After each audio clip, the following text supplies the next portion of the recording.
to the Turn On Your Inner Light show. It's time to stop just surviving, and it's time to begin to thrive. It's time to live happier and healthier. Turn stress into strength. Noted author Debbie Mandel will show you how to move beyond personal doubts and fears and into positive perception to turn on your inner light.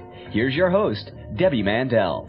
Greetings, everyone, and welcome to my show. Our guest expert, Agapi Stassinopoulos, an inspiring teacher with a master's degree in psychology, conducts empowerment seminars worldwide for both men and women, a frequent blogger for the Huffington Post, author of 2 books about Greek goddesses with a one-woman show and a PBS special, and she is the author of her latest work, Unbinding the Heart. Reading this book is like having a conversation with Socrates. Welcome, Agapi. I love what you just said. Oh my God, that is adorable. Well, that's how I felt. And you know, there is a chapter in the book, of course, that we must tell your listeners. It's called My Conversation with Socrates. And I loved it. I loved all the questions. And you know what? I want to know, can I access Socrates in Manhattan? Yes, yeah. Well, you can access your inner Socrates, please. You have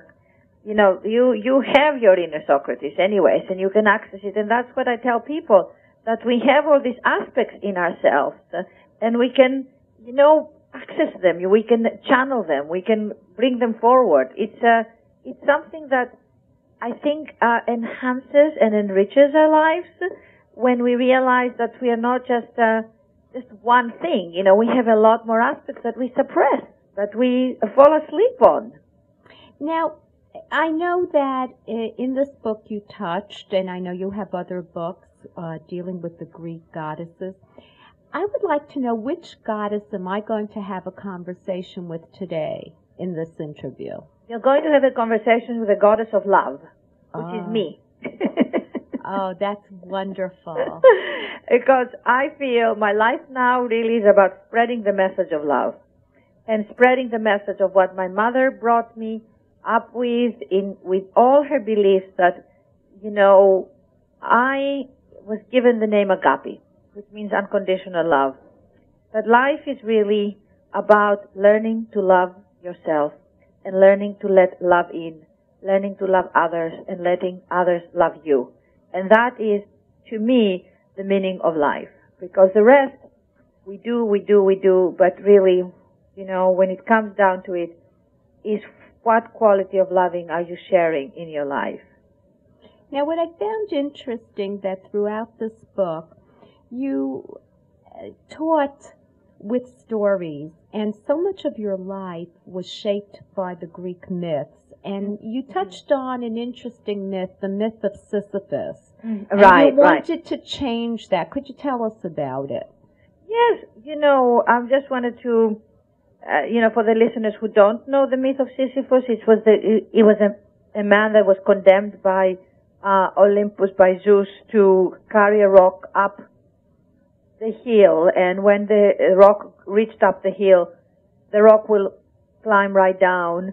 And he would then have to do it all over again, and it's called the myth of Sisyphus. It's like you do the same thing over and over again without ever getting the rock over the hill. And the myth is symbolic, Deborah, about what we really do in our lives to really perpetuate a pattern that doesn't really work for us.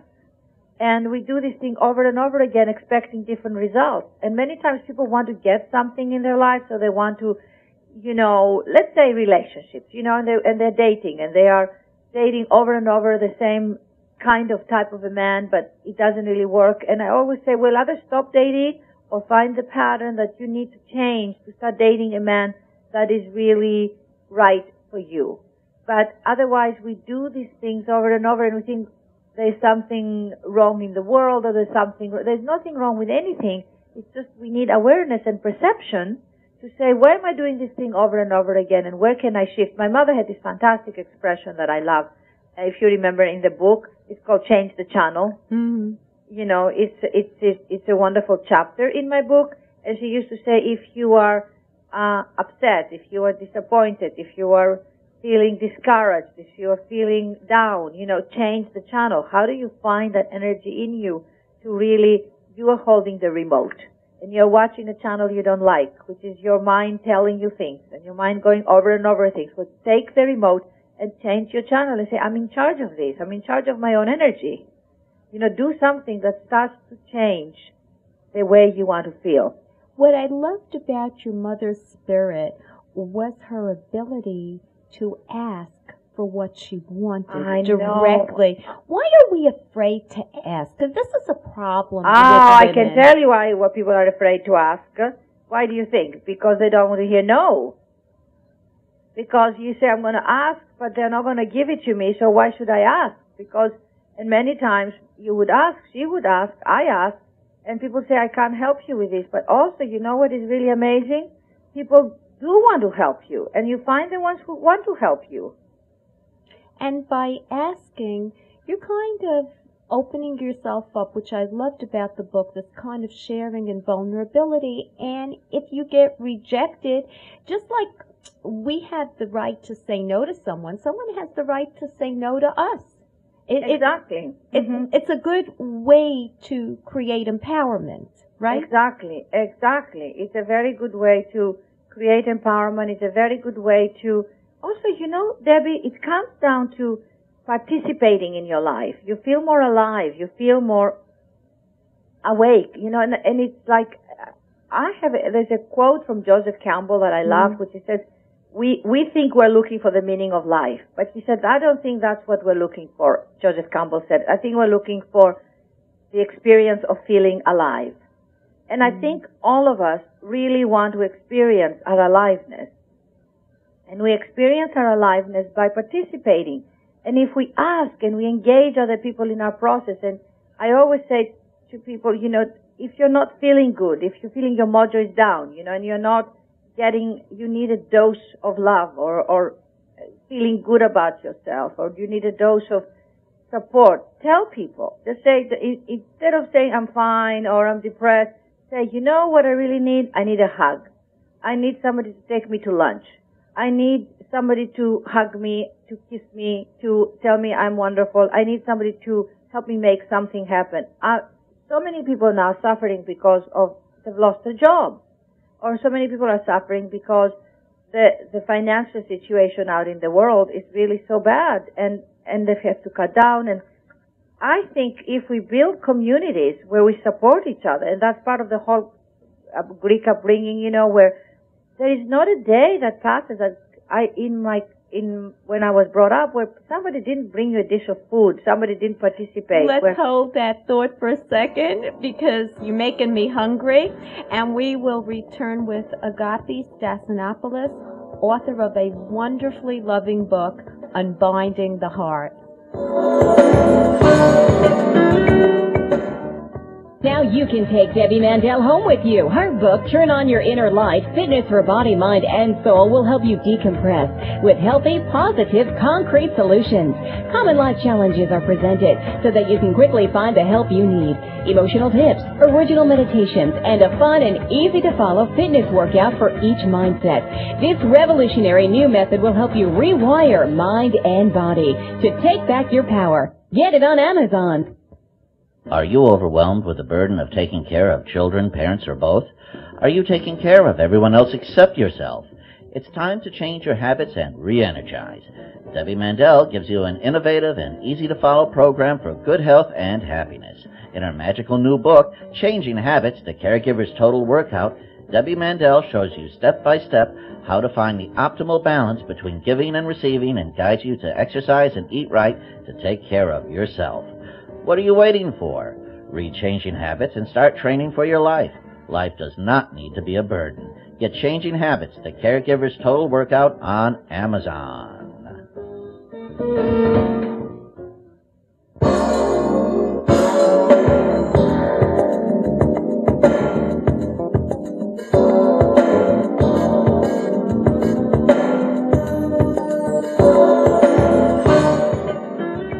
You're listening to the Turn On Your Inner Light show.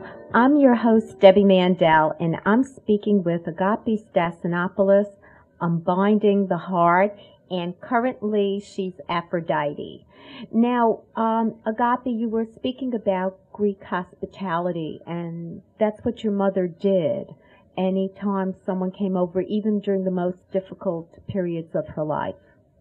Right, exactly. Well, you know, she, even in the most difficult and angst times in her life, she didn't stop participating. You know, the other thing, Debbie, that I love about her, and I talk a lot about this in the book. My mother was not a saint. She was free.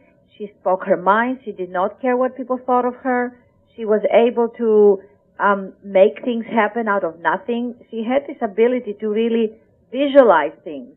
And basically, if she wanted something, she would just say, okay, let's make that happen. She was like a positive dose of energy. But when she was upset about something, when she didn't like something, well, she would just tell you. She would just completely come and tell you and say, this is upsetting me, this person I don't like in our house, and she would vent, you know. Mm-hmm. And I think it's very important that we let our emotions out. We really to express. If we need to cry, we cry. If we need to be angry, we're angry. If we have upsetness in us, we express it, because when we do, we can go through it. But if we suppress it and we stuff it, I think it's not good for our health. It comes out in different ways in the body, and we don't even know why we have a particular ache and pain or a depletion of our energy. It is always good to be authentic instead of suppressing the self. Now, I want to ask you, as a New Yorker, how does one become a taxi magnet? Oh! You are so wonderful. I love that you asked me. This is one of my favorite chapters. Well, we have to tell our listeners that what happened is that when I lived in New York, after living in Los Angeles for a while, I started to practice magnetizing taxis to me. So I would sit in a corner, let's say 4:30 in the afternoon on a rainy afternoon in New York, which is impossible to get a taxi.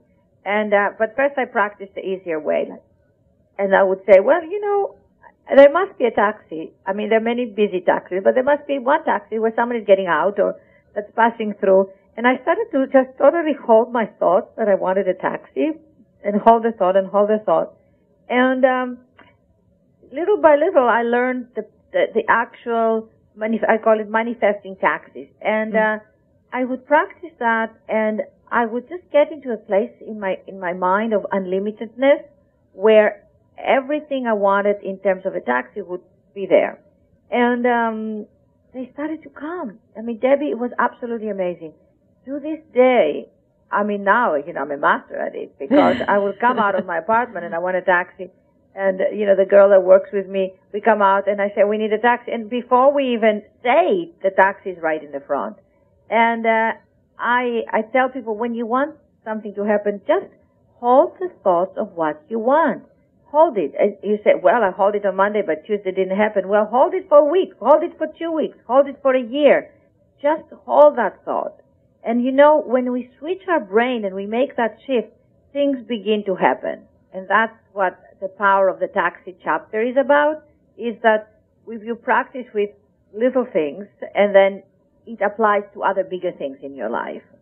And it's something that I am definitely going to practice. Okay, you let me know, okay? Oh, I will. You join my taxi tribe. Oh, you know, and what's funny is that I always say, if somebody says to me, oh, there are no taxis here, I say, go across the street, because you're blocking my energy. You know, you're putting negative thoughts there, and I am going to make a taxi appear. And actually, you know, it's funny. The universe is an amazing, miraculous, you know, thing, and it's like, it's always there. It's always there. Everything we want. It's just, even shifting our attitude is the most important thing.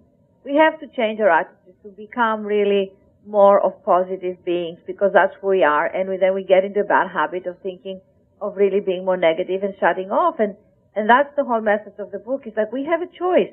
Do not shut down. Because if you shut down, you close down the opportunities. But if you keep yourself open, then all sorts of possibilities happen, right, Debbie? I mean, you know that. It's definitely the kind of energy we manifest and we generate happiness. To me, it's a moral obligation to be happy because so many people that come in our midst pay it forward. I don't think happy people, Agapi, have the best of everything. They make the best of what they have.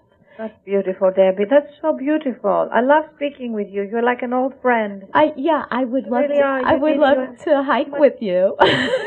You have such wisdom. You know, I love what you say and how you see things. And I mean, what you just said, we have an obligation to be happy, and it's not because of what we have. It's because of, you know, what we make of what we have. And I think if people really knew that, Debbie, our world would be such a better place because then we'll be givers. My mother used to say, you know, go into the world offering, not wanting. May I quickly read you one little paragraph from my book that I love? Oh, please do. There are no 7 or 8 simple steps to unbind our hearts. But there is one choice that we all have, and this is the golden opportunity in every moment of every day, whatever small or big challenges it brings. Do I shut down, or do I choose to open up one more time, even deeper? In this book, I share with you some of the experiences that led me to that knowledge. I'm sharing my stories with you in the greatest hope that I can help a few other hearts loosen the knots that bind them. And then it goes on, and it says, we need to tell our stories as much as we need to listen to others. And that is how our hearts unbind, with a simple message, you matter. And with that, we're going to go to commercial break, and then I want to talk about the concept of the story. Yes, darling. We will return with Agapi Stassinopoulos, author of Unbinding the Heart.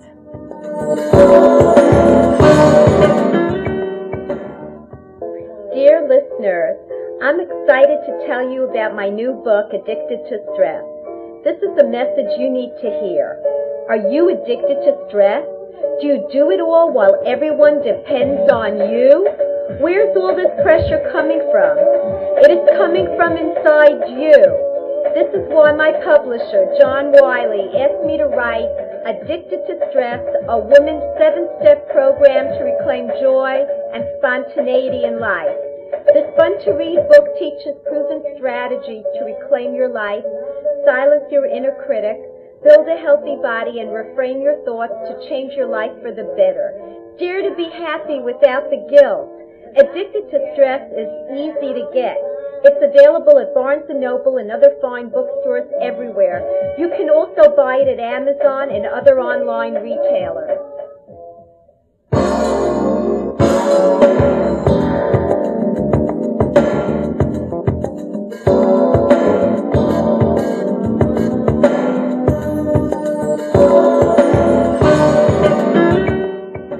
We're back with Unbinding the Heart. Agapi, you know what I really enjoyed about the book, and I wish I were on that bus with you when you started reciting Joan of Arc's speech to this woman. Now, bear in mind, that was such a brazen act. I could see the direct lineage to your mother.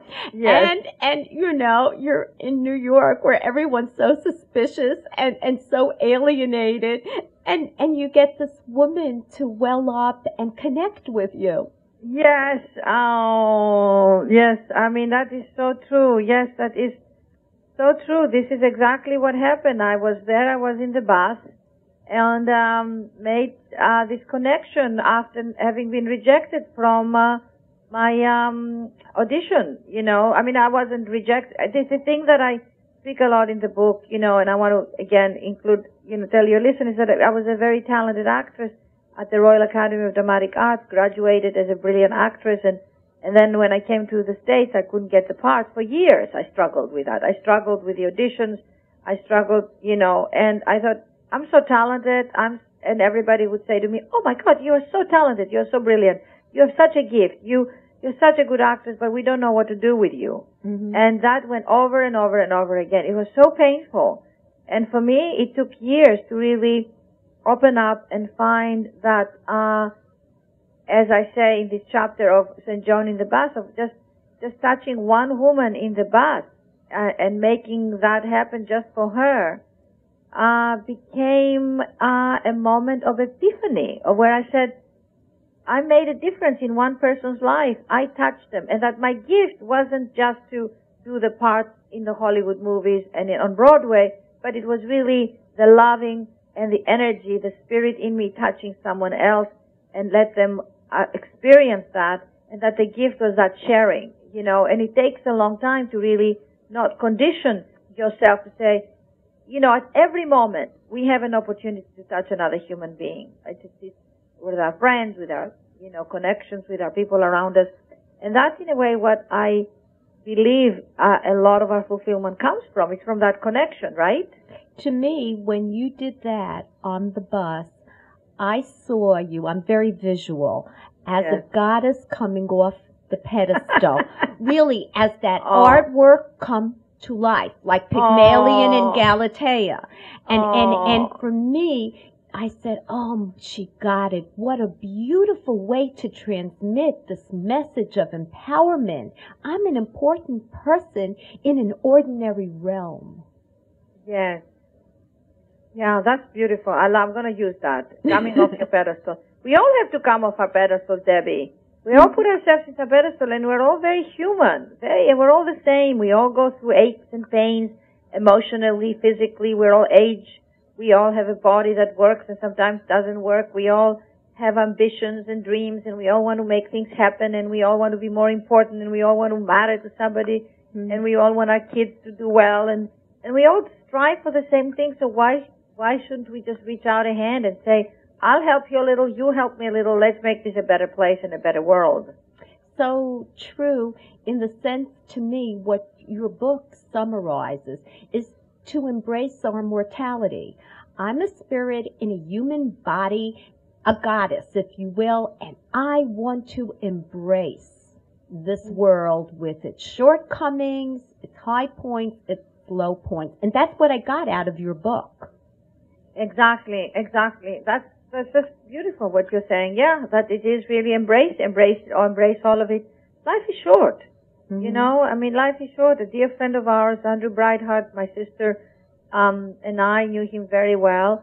He worked with Ariana, at the very beginning of Ariana's starting of, before Huffington Post, And so, there we were. He died last night at 43. And life is short. You don't know, we're here today, gone tomorrow. I'm going to say something before we close this segment. To me, life is a movie. We come in the middle of the movie. We leave in the middle of the movie. So, like your mother said, we'll change the channel. I'd like a romantic comedy. Wouldn't you? Be well, my friend. You are a joy. If you were here, I would hug you. And I'm hugging you right now. I so look forward to meeting you when I'm in New York. Will you come? You better. I'll be on the bus. We break bread together. Thank you for this wonderful, delightful half an hour with you. It was a joy. Thank you for honoring my book. And unbindingtheheart.com is my website. Yes, I will put a link up to it. And people can go into the website, unbindingtheheart.com, and also like my Unbinding the Heart in Facebook, please. Because I post pictures and I post my videos and everything on my Facebook page. And I want all your listeners to come and join me and be part of my Unbinding the Heart tribe. Oh, yes, we'll join that tribe. Be well. Affirmation of the week. To feel loved is like being born.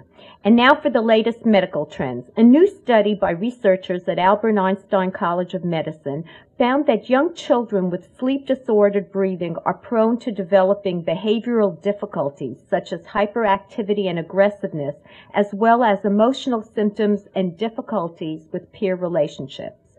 Women who have multiple pregnancies may have a lower risk of developing MS. Well, that's good news. Federal health officials are adding new safety warnings about the risks of memory loss and elevated blood sugar to statins, a widely prescribed group of cholesterol-lowering medications. Talk to your doctor. Common sleep medications like Ambien and Lunesta may be linked to a shorter lifespan, according to a study from the British Medical Journal.